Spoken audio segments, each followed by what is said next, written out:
Ini cara aku mula kawal darah tinggi yang dah bertahun-tahun ganggu hidup aku.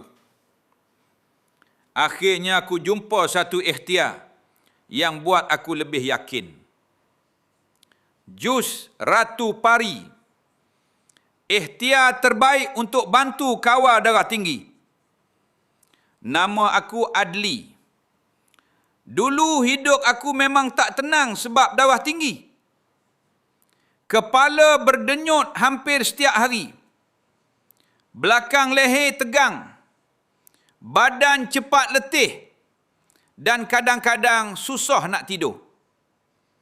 Setiap kali pergi cek, bacaan masih tinggi. Walaupun dah macam-macam aku cuba. Doktor pun pesan, kalau terus dibiarkan, risiko strok, serangan jantung dan masalah buah pinggang boleh meningkat.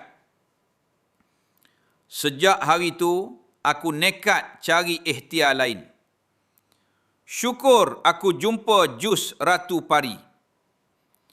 Aku tertarik sebab ia menggunakan ekstrak bunga maharani bersama campuran herba terpilih. Apa yang buat aku lebih yakin, jus Ratu Pari didaftarkan di bawah Sijil Perakuan Perkelasan Makanan KKM dan dihasilkan di kilang GMP bertaraf mesti. Aku amalkan ikut saranan setiap hari. Selepas diamalkan secara konsisten, kepala dah kurang berdenyut. Leher dah tak setegang dulu dan badan pun rasa lebih bertenaga.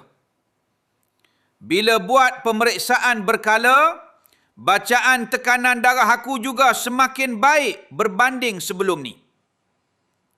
Kalau korang pun tengah mencari ikhtiar untuk bantu kawal darah tinggi dan 3 serangkai, cuba tengok jus Ratu Pari dekat button bawah.